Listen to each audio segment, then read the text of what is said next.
जो आज हम कक्षा 9 के लिए सामाजिक विज्ञान का अध्ययन करेंगे और पाठ का नाम है प्राकृतिक वनस्पति तथा वन्य प्राणी। जैसा कि हम जानते हैं, भारत एक विशाल देश है, अतः इसमें आप अनेक प्रकार के जैव रूपों को देखते हैं। भांति भांति के वृक्ष, झाड़ियां, घास तथा भिन्न भिन्न पक्षियों से हमारा देश विश्व के प्रमुख 12 जैव विविधता वाले देशों में से एक है। लगभग यहाँ 47,000 विभिन्न जातियों के पौधे एवं लगभग 15,000 फूलों के पौधे हैं। भारत में लगभग 90,000 जातियों के जानवर तथा विभिन्न प्रकार की मछलियाँ पाई जाती हैं। प्राकृतिक वनस्पति का अर्थ है कि वनस्पति का वह भाग प्राकृतिक रूप से बिना इंसानों की सहायता के उग जाता है, उसे हम प्राकृतिक वनस्पति कहते हैं। इसे हम अक्षत वनस्पति भी कहते हैं। वह वनस्पति जो कि मूल रूप से भारतीय है, उसे देशज एवं जो पौधे भारत के बाहर से आए हैं उन्हें हम विदेशज पौधे कहते हैं। अब वनस्पति तथा वन्य प्राणियों में इतनी विविधता एवं इतनी भिन्नता निम्नलिखित कारणों से है। उसमें सबसे प्रमुख कारण है धरातल। धरातल में हम सबसे पहले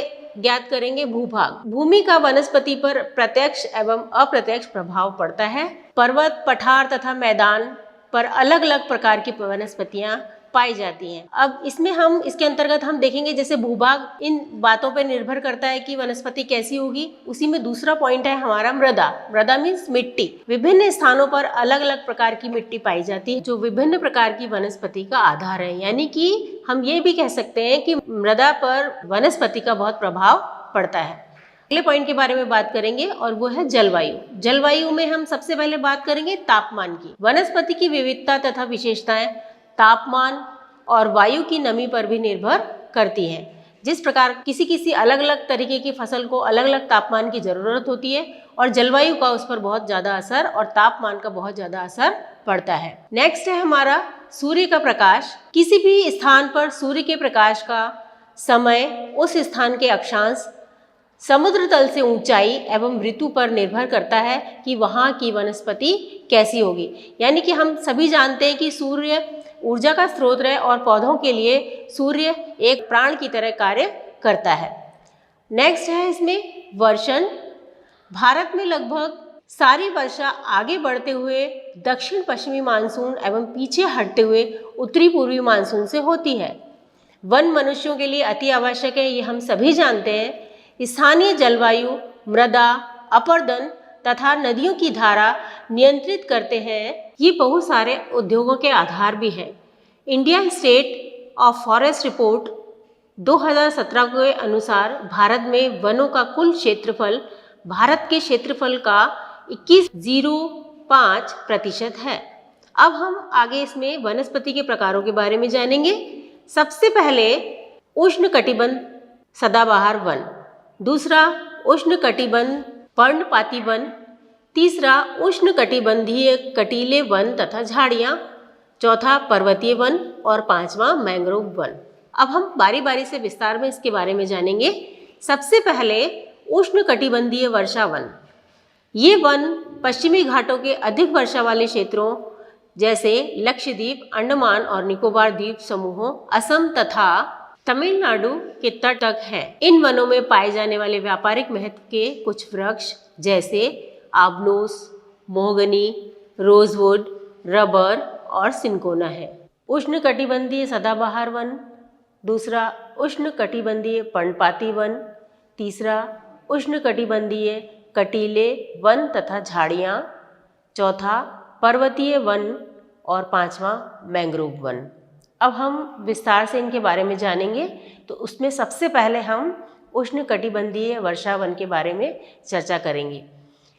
ये वन पश्चिमी घाटों के अधिक वर्षा वाले क्षेत्रों लक्षद्वीप, अंडमान और निकोबार द्वीप समूहों, असम के ऊपरी भाग तथा तमिलनाडु के तट तक सीमित है। ये उन क्षेत्रों में भली भांति विकसित होते हैं जहाँ 200 सेंटीमीटर से अधिक वर्षा एक साथ एक समय के लिए होती है। यहाँ शुष्क ऋतु पाई जाती है। इन वनों में वृक्ष 60 मीटर या इससे अधिक ऊंचाई तक पहुँच जाते हैं। चूँकि ये क्षेत्र वर्ष भर गर्म और आर्द्र रहते हैं, अतः यहाँ पर हर प्रकार की वनस्पति, वृक्ष, झाड़ियाँ व लताएँ उगती हैं और वनों में इनकी विभिन्नता ऊंचाइयों से कई स्तर देखने को मिलते हैं। वृक्षों में पतझड़ होने का कोई निश्चित समय नहीं होता, अतः यह वन हर समय हरे भरे से लगते हैं। इन वनों में पाए जाने वाले व्यापारिक महत्व के कुछ वृक्ष जैसे आबनूस, महोगनी, रोजवुड, रबर और सिनकोना है। इन वनों में सामान्य रूप से पाए जाने वाले जानवर हाथी, बंदर, लैमूर और हिरन हैं। एक सींग वाले गैंडे असम और पश्चिमी बंगाल के दलदली क्षेत्रों में मिलते हैं। इसके अतिरिक्त इन जंगलों में कई प्रकार के पक्षी जैसे चमगादड़ तथा कई रेंगने वाले जीव भी पाए जाते हैं। अब हम दूसरे वन के बारे में बात करेंगे, उष्णकटिबंधीय पर्णपाती वन। ये भारत में सबसे बड़े क्षेत्र में फैले हुए हैं। इन्हें मानसूनी वन भी कहते हैं और ये उन क्षेत्रों में विस्तृत है जहाँ पर 70 सेंटीमीटर से 200 सेंटीमीटर तक वर्षा होती है। इस प्रकार के वनों में वृक्ष ग्रीष्म शुष्क ऋतु में 6 से 8 सप्ताह के लिए अपनी पत्तियां गिरा देते हैं। जल की उपलब्धि के आधार पर इन वनों की आर्द्र तथा शुष्क पर्णपाती वनों में विभाजित किया जाता है। इनमें से आर्द्र या नम पर्णपाती वन उन क्षेत्रों में पाए जाते हैं जहां 100 सेंटीमीटर से 200 सेंटीमीटर तक वर्षा होती है। अतः ऐसे वन देश के पूर्वी भागों, उत्तरी पूर्वी राज्यों, हिमालय के गिरिपद प्रदेशों, झारखंड, पश्चिमी उड़ीसा, छत्तीसगढ़ तथा पश्चिमी घाटों के पूर्वी ढालों में पाए जाते हैं। सागौन इन वृक्षों की सबसे प्रमुख प्रजाति है।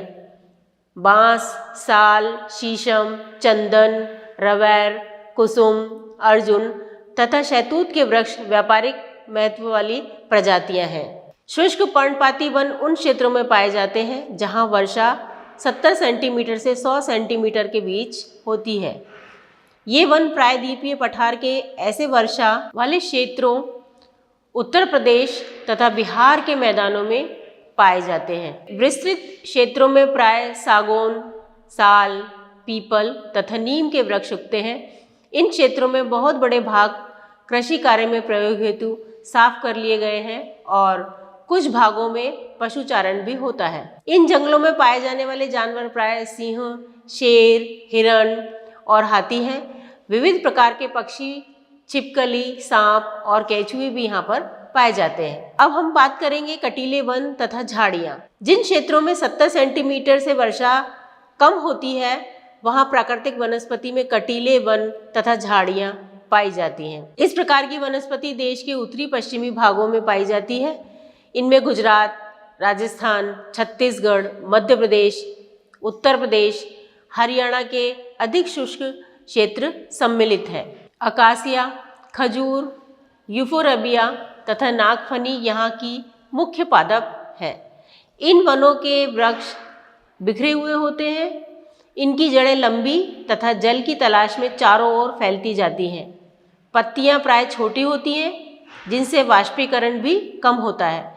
शुष्क भागों में झाड़ियां और कटीले पादप भी पाए जाते हैं। इन जंगलों में प्राय चूहे, खरगोश, लोमड़ी, भेड़िए, शेर, सींग, जंगली गधे, घोड़े तथा ऊंट भी पाए जाते हैं। अब हम चर्चा करेंगे पर्वतीय वन के बारे में। पर्वतीय क्षेत्रों में तापमान की कमी तथा ऊंचाई के साथ साथ प्राकृतिक वनस्पति में भी हमें अंतर दिखाई देता है। वनस्पति जिस प्रकार का अंतर हम उष्णकटिबंधीय प्रदेशों से टुंड्रा की ओर देखते हैं, उसी प्रकार का अंतर पर्वतीय भागों में ऊंचाई के साथ साथ देखने को मिलता है। 1000 मीटर से 2000 मीटर तक की ऊंचाई वाले क्षेत्रों में आर्द्र शीतोष्ण कटिबंधीय वन पाए जाते हैं। इनकी चौड़ी पत्ती वाले ओक तथा चेस्टनट जैसे वृक्षों की प्रधानता होती है। 1500 से 2000 मीटर की ऊंचाई के बीच शंकुधारी वृक्ष जैसे चीड़, देवदार, सिल्वर फर, सीडर आदि पाए जाते हैं। ये वन प्राय हिमालय की दक्षिण ढलानों, दक्षिण और उत्तर पूर्व भारत के अधिक ऊंचाई वाले भागों में पाए जाते हैं। अधिक ऊंचाई पर प्राय शीतोष्ण कटिबंधीय घास के मैदान पाए जाते हैं। प्राय 3600 मीटर से अधिक की ऊंचाई पर शीतोष्ण कटिबंधीय वनों तथा घास के मैदानों का स्थान अल्पाइन वनस्पति ले लेती है। Silver fir, juniper pine, birch इन क्षेत्रों के मुख्य वृक्ष हैं। जैसे जैसे हिम रेखा के निकट पहुंचते हैं, इन वृक्षों के आकार छोटे होते चले जाते हैं, अंततः झाड़ियों के रूप ले लेते हैं और बाद में ये अल्पाइन घास के मैदानों में विलीन होते जाते हैं। इनका उपयोग गुज्जर तथा बकरवाल जैसी घुमक्कड़ जातियों द्वारा पशुचारण के लिए किया जाता है। अधिक ऊंचाई वाले भागों में मांस, लिचन, घास, टुंड्रा वनस्पति का एक भाग है। इन वनों में प्राय कश्मीरी महामृग, चित्रा, हिरण, जंगली भैंसा, खरगोश, तिब्बती बारहसिंगा, हिम तेंदुआ, गिलहरी, रीछ, आइबैक्स और कहीं कहीं लाल पांडा, घने बालों वाली भेड़ व बकरियां भी पाई जाती हैं। अब हम चर्चा करेंगे मैंग्रोव वन के बारे में। यह वनस्पति तटवर्ती क्षेत्रों में जहां ज्वार भाटा आते हैं कि सबसे महत्वपूर्ण वनस्पति है। मिट्टी और बालू इन तटों पर एकत्रित होती जाती है। घने मैंग्रोव एक प्रकार की वनस्पति है जिसमें पौधे की जड़ें पानी में ही डूबी रहती हैं। गंगा, ब्रह्मपुत्र, महानदी, गोदावरी, कृष्णा, कावेरी नदियों के डेल्टा भाग में यह वनस्पति हमें मिलती है। गंगा ब्रह्मपुत्र में सुंदरी वन पाए जाते हैं जिनसे मजबूत लकड़ी हमें प्राप्त होती है। नारियल, ताड़, क्वेडा व एंगार के वृक्ष भी यहाँ पाए जाते हैं। इस क्षेत्र का रॉयल बंगाल टाइगर प्रसिद्ध जानवर है। इसके अलावा कछुए, मगरमच्छ, घड़ियाल एवं कई प्रकार के सांप भी यहाँ इन जंगलों में मिलते हैं। अब हम आगे वन्य प्राणियों के बारे में चर्चा करेंगे। वनस्पति की भांति ही भारत विभिन्न प्रकार की प्राणी संपत्ति में भी बहुत धनी है। यहाँ जीवों की लगभग 90,000 प्रजातियां मिलती हैं। देश में लगभग 2,000 से अधिक पक्षियों की प्रजातियां पाई जाती हैं। यह कुल विश्व का 13% है। भारत में विश्व के 4 से 8% तक उभयचरी, सरीसृप, स्तनधारी जानवरों में हाथी सबसे अधिक महत्वपूर्ण है और ये असम तथा केरल के वनों में पाए जाते हैं। क्या बच्चों आप जानते हैं भारत जीव सुरक्षा अधिनियम कब पारित हुआ? तो अब हम इसके बारे में बताएंगे। भारत जीव सुरक्षा अधिनियम सन 1972 में लागू किया गया था। भारत विश्व का एकमात्र ऐसा देश है जहां शेर और बाघ दोनों ही पाए जाते हैं। गुजरात के गिर जंगलों में शेरों का प्राकृतिक निवास है तथा बाघ मध्य प्रदेश व झारखंड के वनों, पश्चिमी बंगाल के सुंदरवन तथा हिमालयी क्षेत्रों में अधिकतम पाए जाते हैं। हिमालयी क्षेत्रों में पाए जाने वाले जानवर अपेक्षाकृत कठोर जलवायु को सहन करने वाले होते हैं। लद्दाख की बर्फीली ऊंचाइयों में याक जैसे जीव पाए जाते हैं। भारत में अनेक रंग बिरंगे पक्षी भी पाए जाते हैं। हमने अपनी फसलें जैव विविधता से चुनी है तथा औषधि पादपों का प्रयोग भी वन्य जड़ी बूटियों को बनाने में किया जाता है। यहाँ कुछ औषधीय पादप निम्नलिखित हैं जिनका यहाँ पर वर्णन किया जा रहा है। आयुर्वेद में लगभग 2000 पादपों का वर्णन किया गया है, जिनमें से कुछ प्रमुख जो हमारे दैनिक जीवन में काम में आते हैं उनके बारे में यहाँ चर्चा की जा रही है। उसमें सबसे पहला है सर्पगंधा। सर्पगंधा नामक औषधि या जड़ी बूटी यह रक्तचाप के निदान के लिए प्रयोग में ली जाती है। यह केवल भारत में ही पाया जाता है। दूसरा है जामुन। जामुन कौन नहीं जानता, आप और हम सभी गर्मियों में जब जामुन आते हैं सभी लोग जानते हैं। जामुन के पके हुए फल से सिरका बनाया जाता है। इसके बीज से बना हुआ पाउडर मधुमेह नामक रोग में अत्यंत लाभकारी होता है।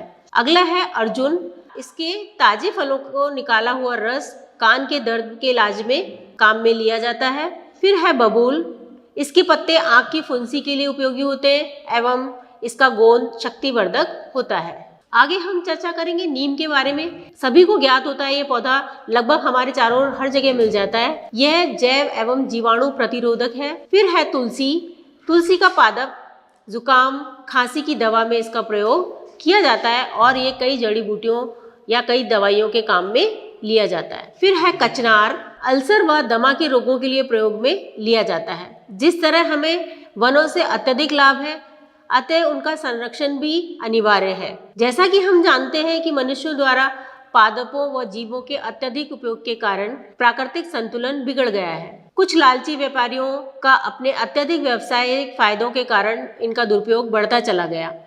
अपने देश की पादप और जीव संपत्ति की सुरक्षा के लिए सरकार ने कई कदम उठाए हैं। देश में 18 जीव मंडल स्थापित किए गए हैं।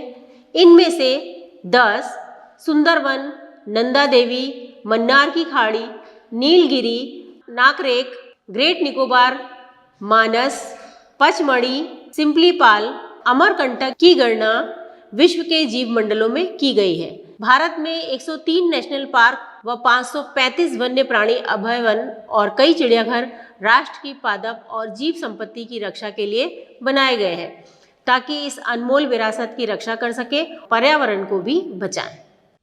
जैसा कि बच्चों अध्याय 5 में प्राकृतिक वनस्पति तथा वन्य प्राणी का भी हमने अध्ययन किया। सभी वनस्पतियों के बारे में यहाँ पर बताया गया, वन्य प्राणियों के बारे में बताया गया, वृक्षों के बारे में बताया गया। अब इस पाठ को समझने के बाद इससे संबंधित कुछ प्रश्न हैं जिनको इसमें पूछा गया है।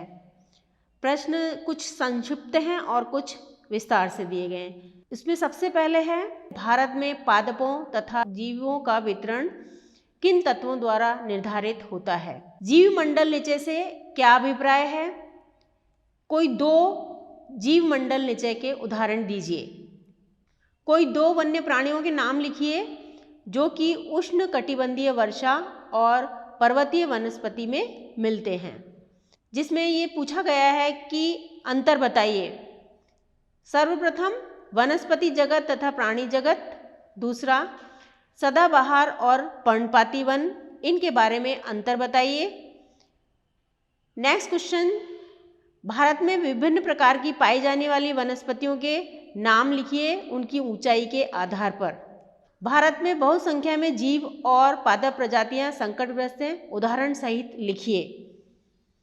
भारत वनस्पति जगत तथा प्राणी जगत की धरोहर में धनी क्यों है, विस्तार से बताइए। अब यहाँ पर कुछ प्रश्न ऐसे हैं जिनके बारे में संक्षिप्त टिप्पणी लिखनी है। पहला, उष्ण कटिबंधीय वर्षावन के बारे में लिखिए। दूसरा, उष्ण कटिबंधीय पर्णपाती वन के बारे में लिखिए। धन्यवाद।